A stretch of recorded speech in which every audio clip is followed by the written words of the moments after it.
पहली कविता पढ़ रहा हूँ। जाना तो ऐसे, जाना तो किसी के पद चिन्हों को नहीं चलना, किसी के पद चिन्हों पर नहीं चलना और ना अपने पद चिन्ह छोड़ना।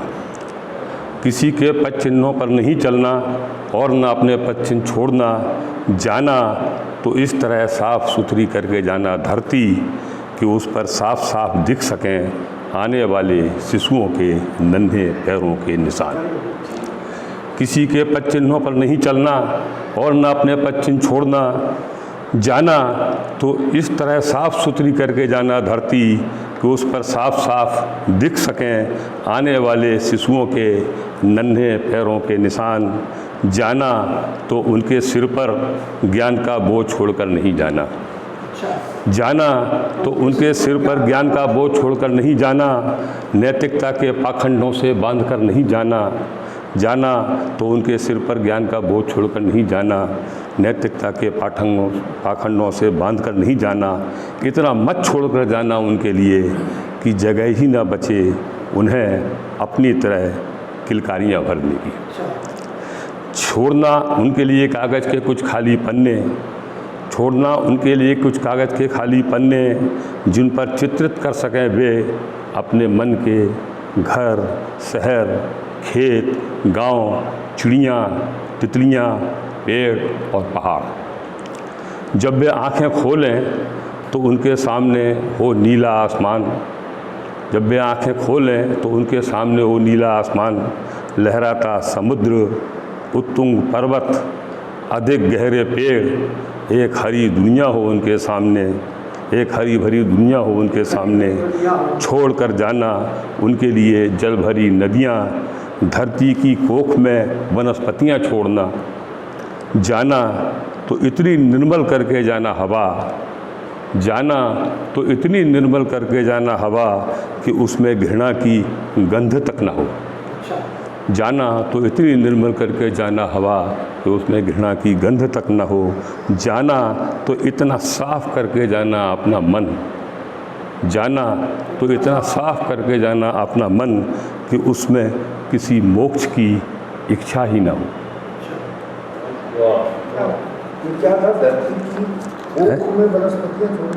धरती की कोख में वनस्पतियाँ छोड़ना, कोख में। दूसरी कविता है बूढ़ी किताबें। किताबें भी बूढ़ी होती हैं, ऊंची आवाज़। किताबें भी बूढ़ी होती हैं हमारी तरह, उनमें भी पड़ती हैं झुर्रियाँ।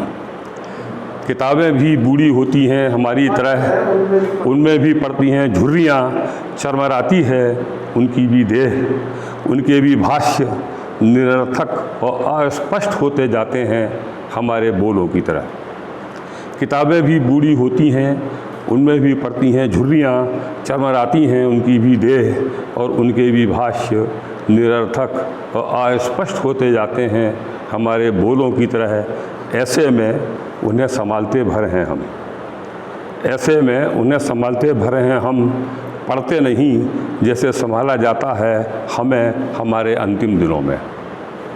फड़फड़ाते हैं उनके भी पन्ने जैसे हमारी बाहें लेने के लिए अपनी पोती को अपने आगोश में।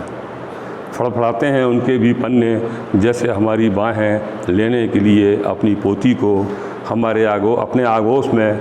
समय के साथ जिल्दें टूटने लगती हैं उनकी, समय के साथ जिल्दें टूटने लगती हैं उनकी।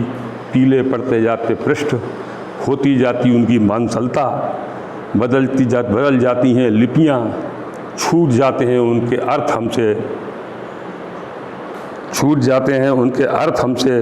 पकड़ में नहीं आता और छोर फिर यादों में रखना पड़ता है, फिर यादों में रखना पड़ता है उन्हें। जैसे हम रहते हैं अपनों की यादों में कुछ समय हाँ वे हमसे कुछ ज़्यादा समय रह सकती हैं हमारी स्मृति में। कुछ समय हाँ वे हमसे कुछ ज़्यादा समय रह सकती हैं हमारी स्मृति में। किताबें हैं, मरती हैं हमारी तरह वे भी कभी न कभी। किताबें हैं, मरती हैं हमारी तरह वे भी कभी न कभी। वे कालजयी नहीं होती और ना चिरस्मृत।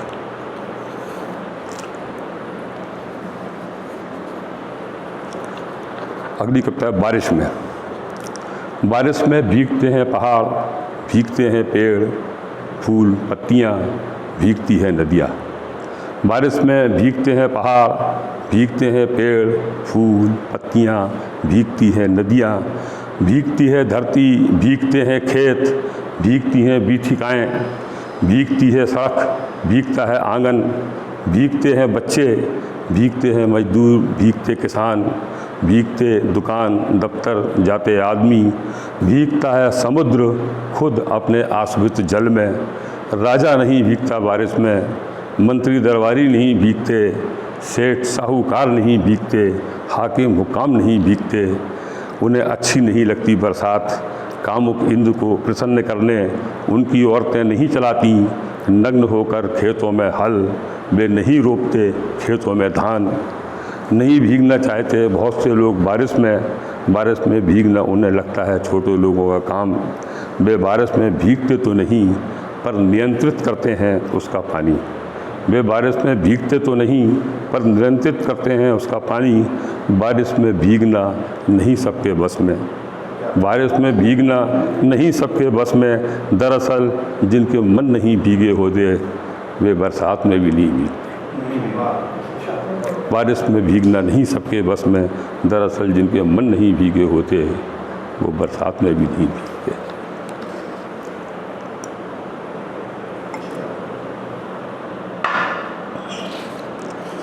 पिता का दिन। आज पिता का दिन है तो आओ उस बूढ़े पिता को याद करें जिसके मजदूर बेटे को कई दिनों से मजूरी नहीं मिली। आज पिता का दिन है तो आओ उस बूढ़े पिता को याद करें जिसके मजदूर बेटे को कई दिन से मजूरी नहीं मिली। आज पिता का दिन है तो आओ उस किसान को याद करें जिसके बेटे ने फसल बर्बाद हो जाने पर कल ही आत्महत्या की है। आज पिता का दिन है तो आओ उस पिता को याद करें जिसकी किशोरी बिटिया सामूहिक बलात्कार के बाद दबंगों द्वारा जला दी गई है। आज पिता का दिन है तो आओ उस असहाय पिता को याद करें। आज पिता का दिन है तो आओ उस असहाय पिता को याद करें जिसने अपने मासूम बच्चों को भूख से तड़प तड़प कर मरते देखा है। आज पिता का दिन है तो उन पिताओं को भी याद करें जो जीवन भर अपने बच्चों को चेहरे पर खुशी की एक हल्की सी मुस्कान तक न दे सके। आज पिता का दिन है तो आओ उन पिताओं को भी याद करें जो जीवन भर अपने बच्चों के चेहरे पर खुशी की हल्की सी मुस्कान भी न दे सके। आज पिता का दिन है तो आओ अपने उन पिताओं से पूछें जिन्होंने हमारे लिए इन सब पिताओं के हक मारे हैं। आज पिता का दिन है तो आओ उन पिताओं से पूछें जिन्होंने हमारे लिए इन सब पिताओं के हक मारे हैं। पिता को शुभकामना देने और उनसे आशीष लेने के साथ साथ पिता से खुलकर संवाद करने का दिन भी तो है ये।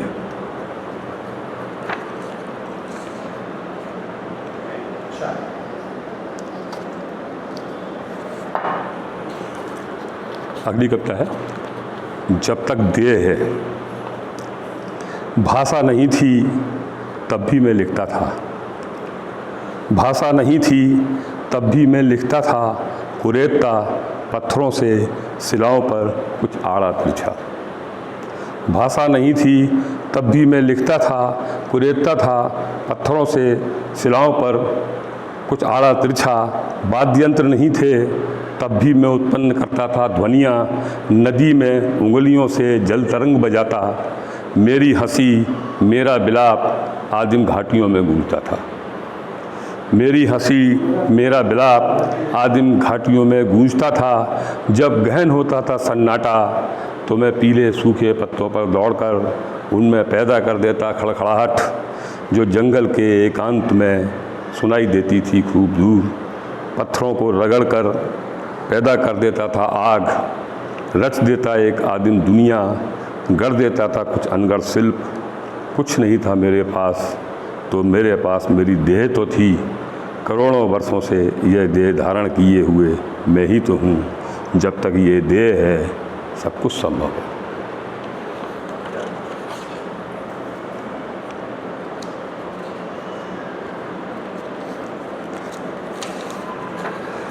गहन दुख में भी कभी कभी फूट पड़ती है हंसी। गहन दुख में भी कभी कभी फूट पड़ती है हंसी। पथराई आँखों में कभी ढुलक ही पड़ता है एक आध आंसू। किसी ठूठ पर कभी दिखाई दे जाती है हरी पत्ती। अनंत जल में रहने वाली मछली भी जी ही लेती है कांच के छोटे से एक्वेरियम में। कुछ दिनों सयाने बताते हैं कि सब कुछ ठीक हो जाता है समय के साथ। सयाने बताते हैं कि सब कुछ ठीक हो जाता है समय के साथ। पर सयानों ने समय का दुख नहीं देखा। जो समुद्री चट्टानों पर पछाड़े मर रहा है अनंत समय से। मिलूँगा, इस कविता का शीर्षक मैं मिलूँगा तब। मैं मिलूँगा जब जल की तरह हो जाऊँगा तरल। ये किसी के जाने के बाद की कविता है। मैं मिलूँगा जब जल की तरह हो जाऊँगा तरल। हिमखंड की तरह पिघलूँगा तुम्हारे भीतर। मैं मिलूँगा जब जल की तरह हो जाऊँगा तरल। हिमखंड की तरह पिघलूँगा तुम्हारे भीतर। मिलूँगा तब जब बादल की तरह बरसूँगा तुम्हारे दुख में भीगूँगा। मिलूँगा तब जब बादल की तरह बरसूँगा तुम्हारे दुख में भीगूँगा। मिलूँगा जब तुम्हारी खिड़की पर हर श्रृंगार चढ़ रहा होगा। मिलूँगा तब जब तुम्हारी खिड़की पर हर श्रृंगार झल रहा होगा। मिलूँगा जब जर्रा जर्रा होकर हवा में उड़ जाऊँगा। मिलूँगा जब जर्रा जर्रा होकर हवा में उड़ जाऊँगा। मैं मिलूँगा तब जब किसी किताब के पन्नों में रखे फूल को। मैं मिलूँगा तब जब किसी किताब के पन्ने में रखे फूल को तुम मेरे नाम से पुकारोगी संस्मरणों की नीली घाटी में। मैं मिलूँगा तब जब किसी किताब के पन्नों में रखे फूल को तुम मेरे नाम से पुकारोगी संस्मरणों की नीली घाटी में। एक दूसरे छोर पर खड़े हमारा मिलना तो अब इसी तरह संभव है।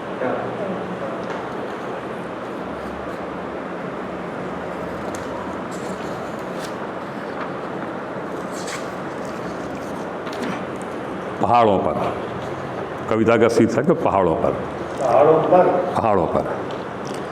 पहाड़ों पर धीरे धीरे चढ़ूँगा, एक दिन शिखर पर पहुँचूँगा। पहाड़ों पर धीरे धीरे चढ़ूँगा, एक दिन शिखर पर पहुँचूँगा। रुकूँगा जगह जगह, पेड़ पत्ती घाटियों को देखूँगा।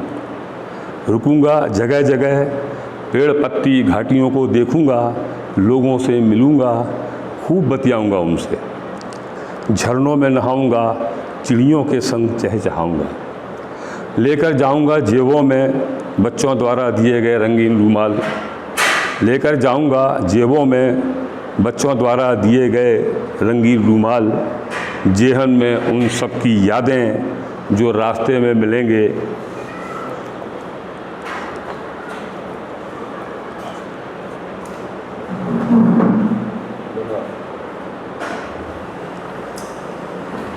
ये फिर से पढ़ दूँ शुरू से, है ना? ये थोड़ा और भी आ रहा है क्या?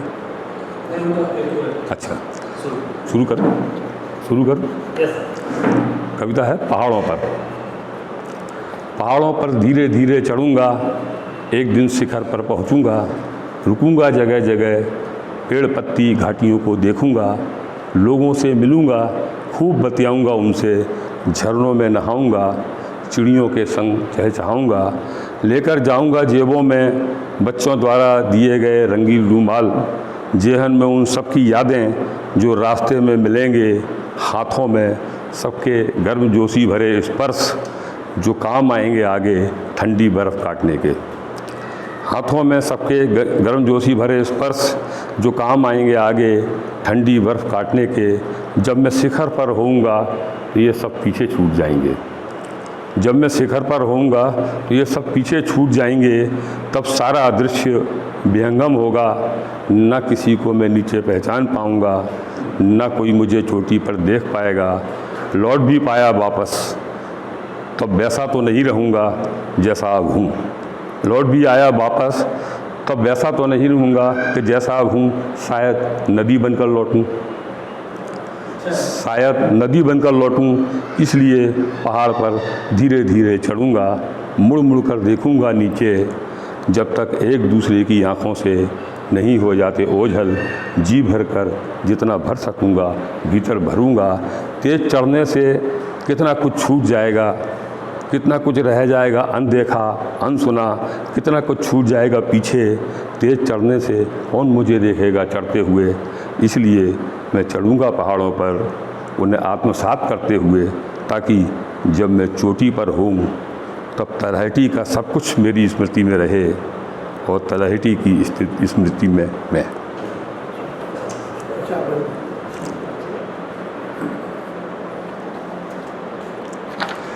इसी देह में मरेंगे हम बार बार, इसी देह में मरेंगे हम बार बार, इसी देह में जिएंगे फिर।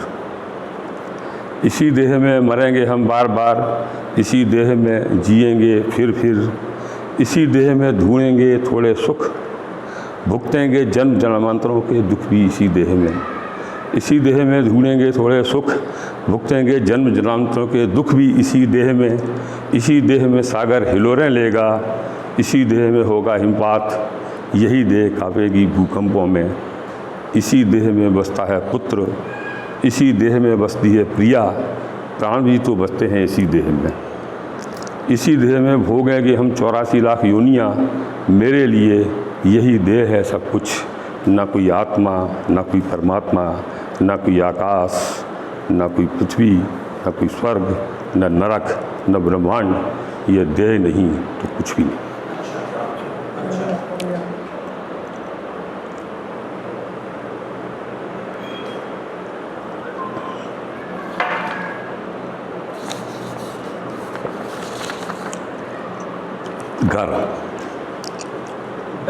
घर घर घर डर तो अलग हो गई, डर की कविता खूब चली। घर हमारा मकान बनाते बनाते वे उसे बना लेते हैं अपना घर। हमारा मकान बनाते बनाते वे बना लेते हैं उसे अपना घर। नींव के पहले पत्थर के साथ ही, नींव के पहले पत्थर के साथ ही पड़ जाती है उनकी झोपड़पट्टी भी। सड़क के उस पार जलने लगते हैं सुबह शाम चूल्हे। नींव के पहले पत्थर के साथ ही पड़ जाती है उनकी झोपड़पट्टी भी। सड़क के उस पार जलने लगते हैं सुबह शाम चूल्हे। आना जाना शुरू हो जाता है ट्रैक्टर, ट्रॉली, बजरी, पत्थर, सीमेंट का। दीवारों पर छत गिरते ही जैसे उन्हें मिल जाता है पिता का साया। दीवारों पर छत गिरते ही जैसे उन्हें मिल जाता है पिता का साया। वे उस अध बने कमरे में सजा लेते हैं अपने ठाकुर जी की प्रतिमा। उनके बच्चे जमा लेते हैं अपना अड्डा हमारे बच्चों के होने वाले कमरे में। उनके बच्चे जमा लेते हैं अपना अड्डा हमारे होने वाले बच्चों के कमरे में। और दिन भर की कमर तोड़ मेहनत के बाद उन्हें भी मिल जाती है जगह सुकून से अपने कुछ प्रेम प्रसंगों को जीने की। और दिन भर की कमर तोड़ मेहनत के बाद उन्हें भी मिल जाती है जगह सुकून से कुछ क्षण अपने प्रेम प्रसंगों को जीने की। हमारा मकान बनाते बनाते वे जीते हैं उसमें अपने अंतरंग क्षण। हमारा मकान बनाते बनाते वे जीते हैं उसमें अपने अंतरंग क्षण। अभिमंत्रित कर देते हैं जैसे कोना कोना अपने उद्दाम प्रणय की पावन इच्छाओं से। हमारा मकान बनाते बनाते वे जीते हैं उसमें अपने अंतरंग क्षण। अभिमंत्रित कर देते हैं जैसे कोना कोना अपने उद्दाम प्रणय की पावन इच्छाओं से।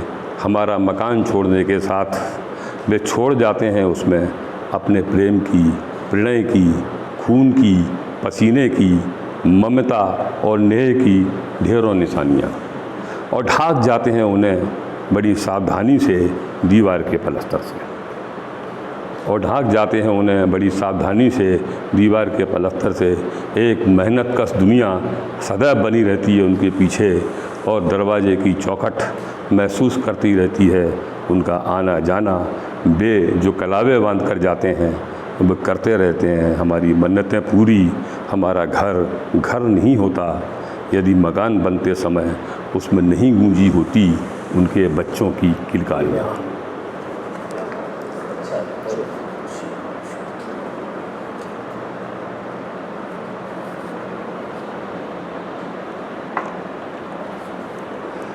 हमने उन गुनाहों की क्षमा मांगी जो हमने किए नहीं थे। हमने उन गुनाहों की क्षमा मांगी जो हमने किए नहीं थे। जो किए थे उन्हें छुपा गए, जानते थे वे क्षमा योग्य नहीं। हमने उन गुनाहों की क्षमा मांगी जो हमने किए नहीं थे। जो किए थे उन्हें छुपा गए, जानते थे वे क्षमा योग्य नहीं हैं। हम गुनाहों की माफ़ी के लिए ईश्वर के पास गए। हम गुनाहों की माफ़ी के लिए ईश्वर के पास गए, राजा के सामने झुके, हुक्मरानों से गुहार की। हम कभी उन लोगों के पास नहीं गए जिनके हम गुनहगार थे।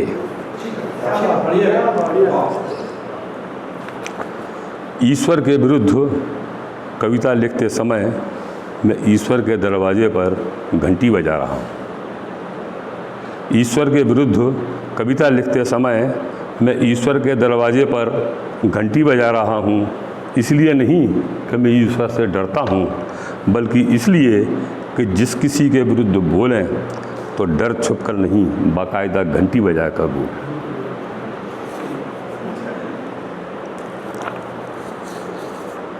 उनके पास दुख थे, उन्हें व्यक्त करने के लिए उनके पास शब्द नहीं थे।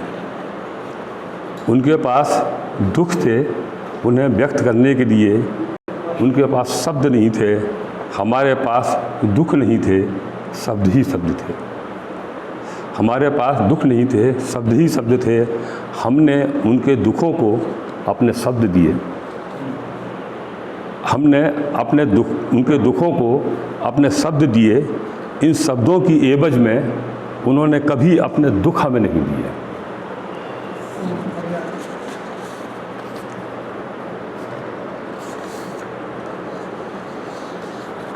नमक का स्वाद। कवियों ने, लेखकों ने मजदूरों के, कामगारों के पसीने के नमक पर लिखा। कवियों ने, लेखकों ने मजदूरों के, कामगारों के पसीने के नमक पर लिखा, पर चखा उन्होंने मालिक का दिया हुआ या अपनी प्रिया के होठों का नमक ही, और निभाया भी उसे भरसक।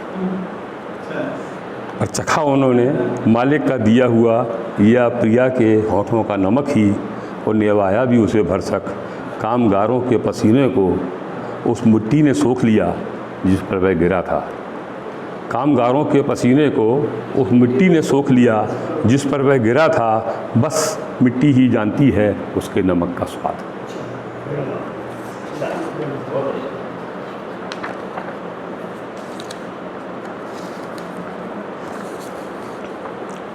किताबों से बेहतर, बेहतर कुछ शब्द आदमी की ज़ुबान से निकले, कुछ शब्द आदमी की ज़ुबान से निकले और किताब में छप गए। कुछ शब्द किताबों से निकलकर आदमी की ज़ुबान पर चढ़ गए। कुछ शब्द झंडे लेकर निकले और शोर में बदल गए। कुछ लोगों के पास शब्दों के सिवाय कुछ था भी नहीं। कुछ थे शब्द जो न किताब में थे न आदमी की ज़ुबान पर। वे संगीत में थे, नदी में थे, समुद्र में थे, पर्वतों में थे, हवा में थे, पेड़ में थे, वे भीम बैठका में थे। वे कुदाल बने, फावड़ा बने, हथियार बने। हल बने, औजार बने, आंसू बने, हंसी बने, चुंबन बने, आलिंगन बने। ये थे आदिम शब्द जो पृथ्वी सूरज से अलग होते समय अपने साथ लाई थी। ये थे आदिम शब्द जो पृथ्वी सूरज से अलग होते समय अपने साथ लाई थी, जब किताबें नहीं थीं और तब भी जब किताबें हैं। किताबों से बेहतर इन्हीं निःशब्द शब्दों से रची गई है हमारी दुनिया।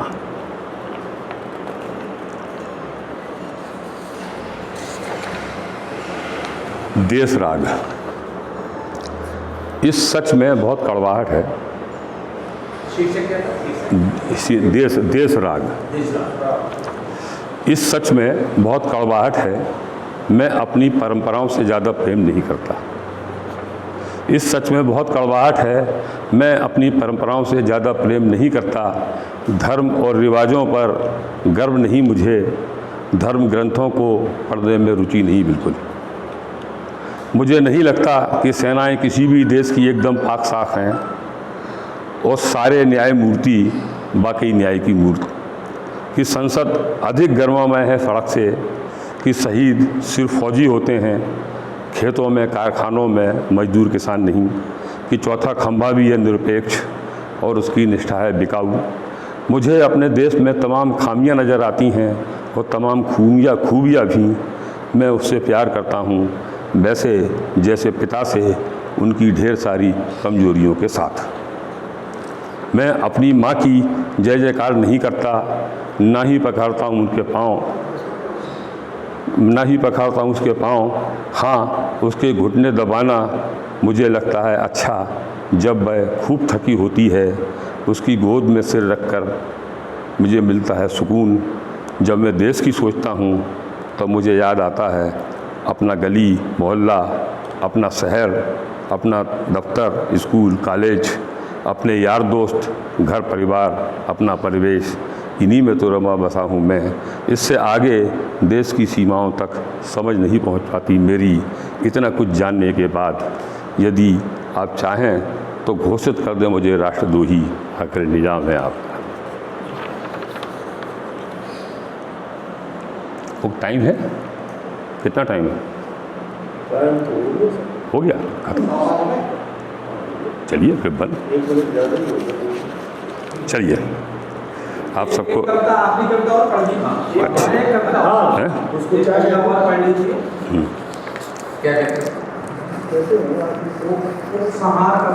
उपसंहार कविता क्या आप मतलब काफी जनरस है कि आपने मतलब छोटी कविता निकाली है, तो उपसंहार के नाम पे आपने 5 पेज की कविता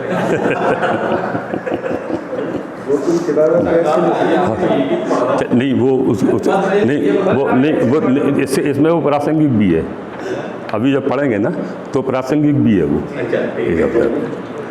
बहुत सी रह गई होंगी अनलिखी कविताएं और गाथाएं, बहुत सी रह गई होंगी अनलिखी कविताएं और गाथाएं, जिनका बैठ नहीं पाया होगा उनके अपने शब्दों से तालमेल। बहुत सी रह गई होंगी अनलिखी कविताएं और गाथाएं, जिनका बैठ नहीं पाया होगा उनके शब्दों अपने शब्दों से तालमेल। बहुत से होंगे अनदेखे दृश्य जो अपने रंगों और कूची की तलाश में धुंधले होते हुए लगातार समय से पहले अदृश्य हो गए होंगे। बहुत से होंगे अनदेखे दृश्य जो अपने रंगों और कूची की तलाश में धुंधले होते हुए लगातार समय से पहले अदृश्य हो गए होंगे। कितने स्वर होंगे और कितनी लय ताल, कितने स्वर होंगे और कितनी लय ताल, जिनकी उंगलियां अपने वाद्य यंत्रों पर थिरकने को बेचैन रह गई होंगी और कंठ हो गए होंगे अवरुद्ध, और कंठ हो गए होंगे अवरुद्ध। कई जगह धरती से मिलने को आतुर धूप कोहरे की चादर को नहीं पाई होगी भेद। कितनी ही तितलियां, गिलहरियां, चिड़ियाएं ढूंढ नहीं पाई होंगी अपने फूल, अपने पेड़, अपना आसमान। कितनी ही तितलियां, गिलहरियां और चिड़ियाएं ढूंढ नहीं पाई होंगी अपने फूल, अपने पेड़, अपना आसमान। प्रेम के लिए आतुर लोगों के लिए लगातार कम पड़ती पृथ्वी से कितना कुछ कहना चाहता होगा चांद, पर रह जाता है इतना आधा अधूरा। प्रेम के लिए आतुर लोगों के लिए लगातार कम पड़ती पृथ्वी से कितना कुछ कहना चाहता होगा चांद, और रह जाता है अक्सर आधा अधूरा। कितना कुछ छूट जाता है हम सबसे, कितना कुछ छूट जाता है हम सबसे पूरा जन्म साथ रहने के बाद।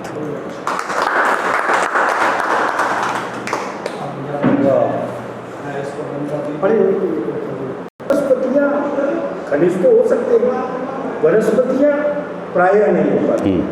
तो इसीलिए पूछा था कि कोख है कि गोद है, गोद में वनस्पतियाँ हो सकती हैं। तो मैंने वहाँ पूछा था कि कोख है कि गोद है, बस इसीलिए पूछा था।